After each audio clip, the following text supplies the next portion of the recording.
Hello everyone, Christian here.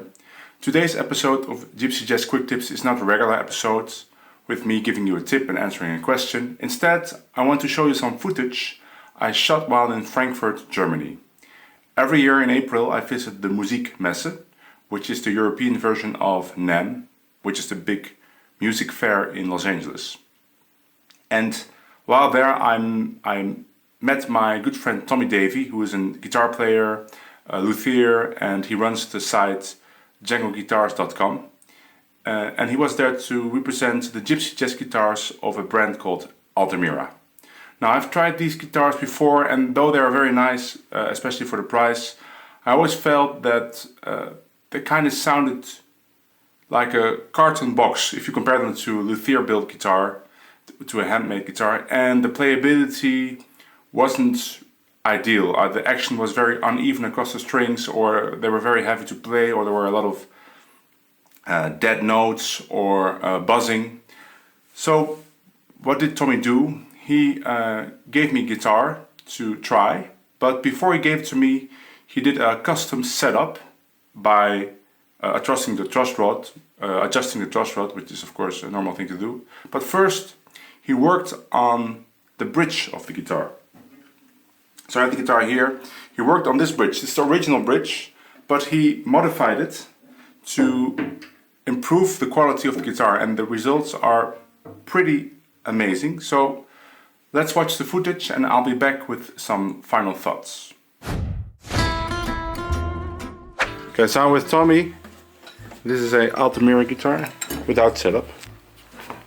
And I played it, it's pretty nice, but it sounds a little bit thin. And you're gonna make some changes? What are you gonna change? Everything. We're gonna make a new guitar tonight. Okay, nice. So what are you doing? Well, I'm trying to remove some bad wood. And this is with that. Usually we have a vise and a machine that does this, but. And what's the reason to this? You're like thinning out. There's too much weight. Okay. So we take wood from here.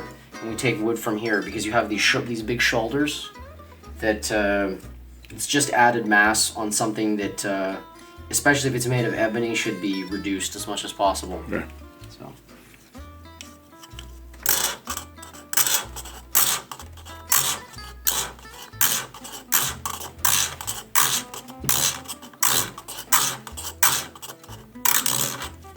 Tools of the trade. The fierce tools. Travel tools. Because when you're in LA, you have like machines for this? Yeah, usually we have a machine that does kind of what a router bit would do. It cuts a channel that's wider. It's like a bullet shape, like this. In here you can see this is a V cut, and if you want to lighten an ebony bridge, you need to use a bullet cut. Okay. Now it depends on the guitar. You sometimes want to put maybe.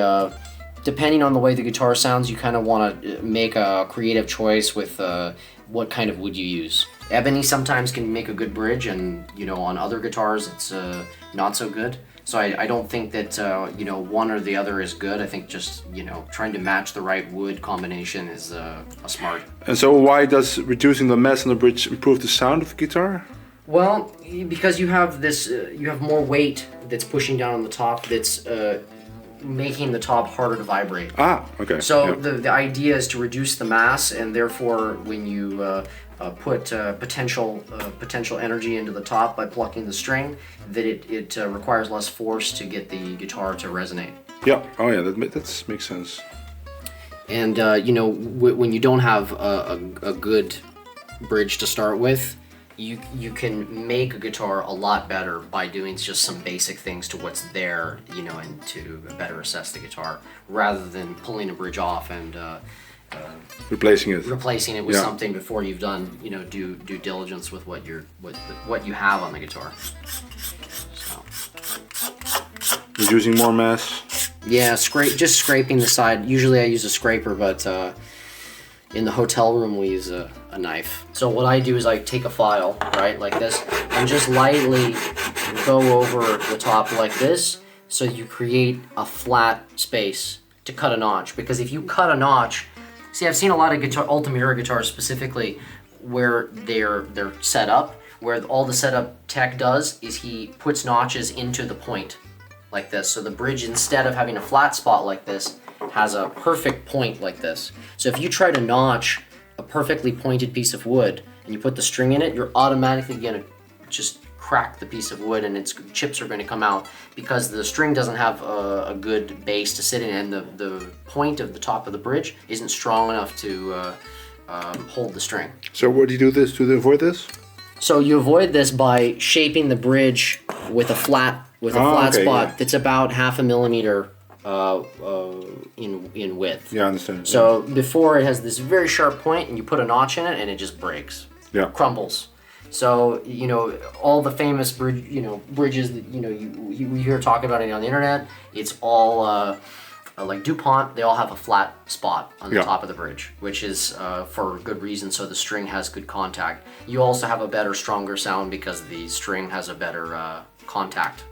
With a wider. There's more contact between the string and the.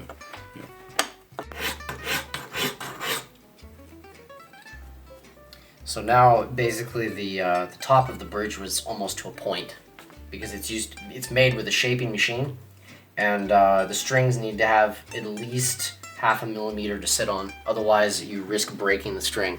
The thing you don't want is the string to be sitting on a bridge which is too sharp. And it has no slots, right? It has no. They don't come with any slots.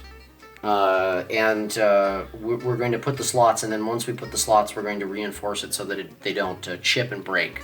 Because the worst thing you can have is, as you use it, if the wood is too weak or soft, then it disintegrates under the string.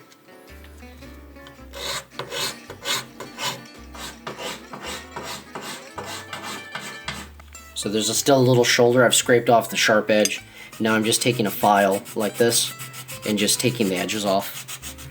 So how many bridges did you adjust like this in your lifetime? More than I can count.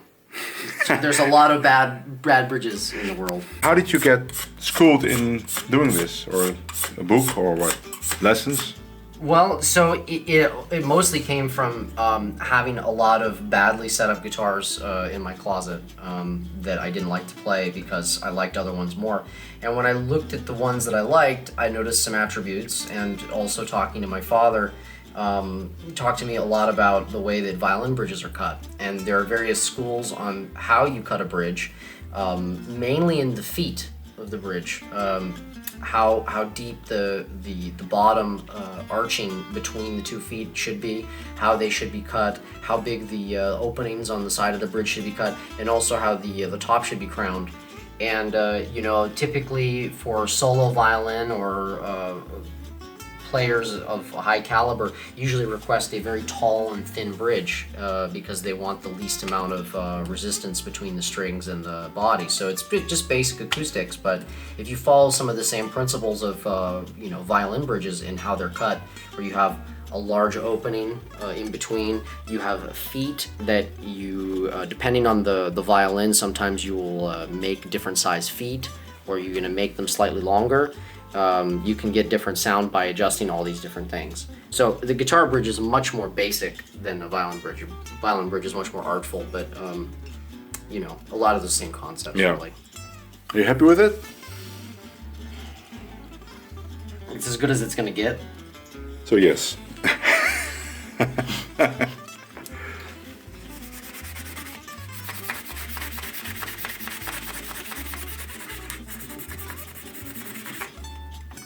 What you're doing, like sanding? I'm sanding with some medium grit micro mesh to get the outside of it to be prepared before we put some buffing compound on it, which usually we do this with a wheel. Okay. And some compound, but because we're hotel room tonight, we don't have the luxury of compound. So when you sell a guitar from your store, do you always do this setup for every guitar? Unfortunately, yes. Okay. Because if you don't do this, you get guitars back and you get complaints, especially with the Chinese guitars. Okay, yeah. Clear. Polish? It's a kind of mineral abrasive. But what is the effect of it? It It's polishes the wood. Okay. It's just for the looks, or? Well, it has a secondary thing. An instrument that's unpolished will not sound as sharp and as nice as one that's polished up. Okay. It believe it or not, instruments, if they're dirty, they don't sound good. No, it's like violins. Mm-hmm. Yeah. Definitely cleaning the violin. Even with a violin, getting rosin in between the F hole, Yeah. you can cause a rattle. And you get people coming into the shop saying, "Where's this rattle coming from?" And it's because they never cleaned the rosin. Yeah, and then you have to take the whole violin apart. And Sometimes. then you just clean it first and then hope for the best. Yeah. And just look and make sure there's no rosin stuck between the holes. Now you're making the slots. Yeah, I've marked the spacing of the two center strings. I make small cuts to mark where the file is going to go. Let me get the right file.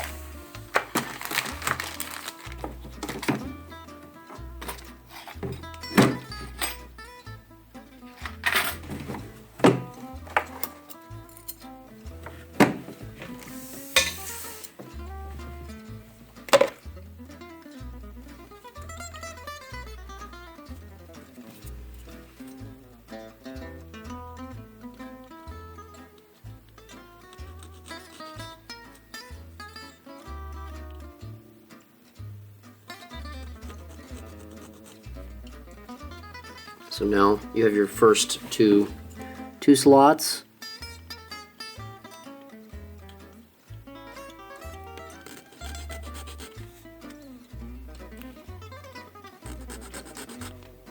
So and then you measure that distance and then make equal distance for the other strings. Right? Exactly.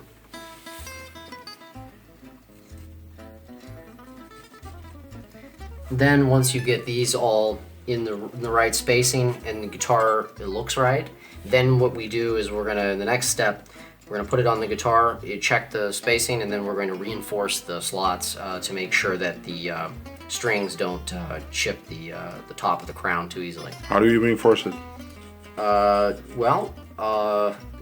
Kind of adhesive. Okay.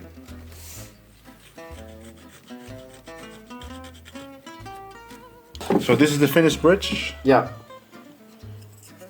So it looks much sleeker. It could be prettier, but this is a fast job. So let's see how it sounds on the guitar then. Hmm?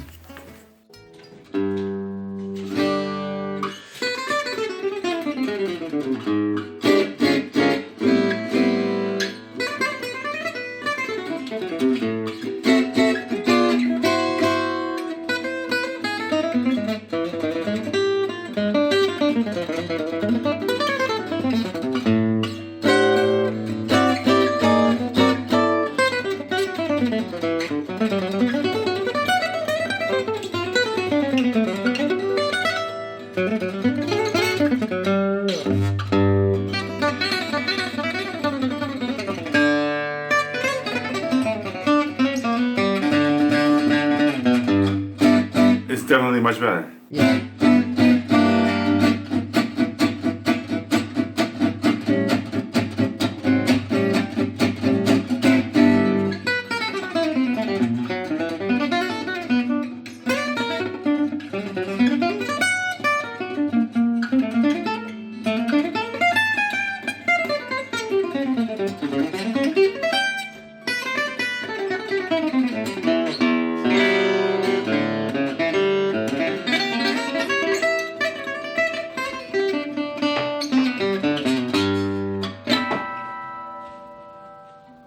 Let me tweak the rod. Just a truss rod? Mm-hmm. So what is your tip for people adjusting the truss rod at home? Don't mess with it. Do not mess with it because you will most likely ruin your guitar. So what are you doing now then? Basically what I'm going to do is I'm going to relax the tension in the truss rod, and then I'm going to see what the neck does under no tension. Okay. And then from there, I will add a little bit of tension, pulling the right direction, depending on what it needs. Okay. But you shouldn't depend on it for any sort of adjustment, serious adjustment, that is.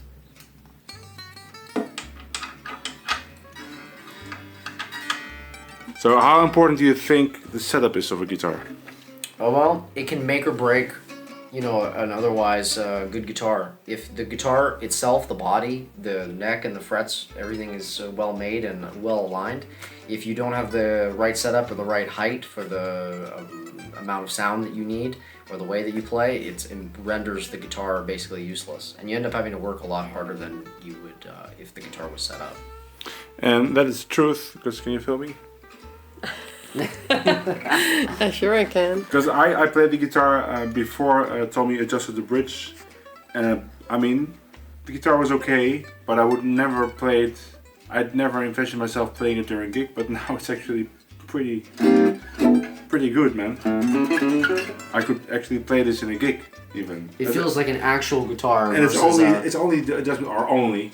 It took some time even, and of course you know what you're doing. But it was only the bridge that you did. You could do much more, even. Yeah, I mean, if you had some time to reach inside and do some other things, it just depends. It's about experimentation, really. I would guarantee you that guitar would sound even better if you had some Brazilian rosewood on the bridge. If you had a really, really good bridge and some time. Or Django playing it. That too, yeah. Most definitely. Already directly after Tommy worked on the guitar, right there in that hotel room, I was very impressed with the difference in both quality and sounds before the adjustments and after. But now we're a couple of weeks further, I think 2.5 weeks, 3 weeks, and I've played this guitar a lot. I practiced on it, I did a gig on it, I played it with both like a microphone and a pesh, and the guitar held its own. In fact, the guitar was great. And I have a very nice luthier built guitar, which is great. But as of right now, I actually prefer to play the Altamira, just because it plays so easy. It's very comfortable to play. The sound is great. It has a very old school dry sound, but still has sustain. So my tip to you is to always have your guitar set up. I mean, you heard Tommy say it. But if you want to buy a cheaper guitar, not a handmade guitar, but you want to go for a Chinese one, I think those Altamiras are really very good. They look great also. A lot of people, when they see them, they think it's a luthier made guitar, especially these latest models.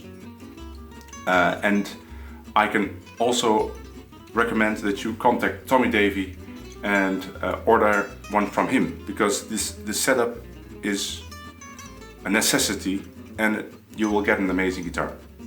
Alright, see you next time.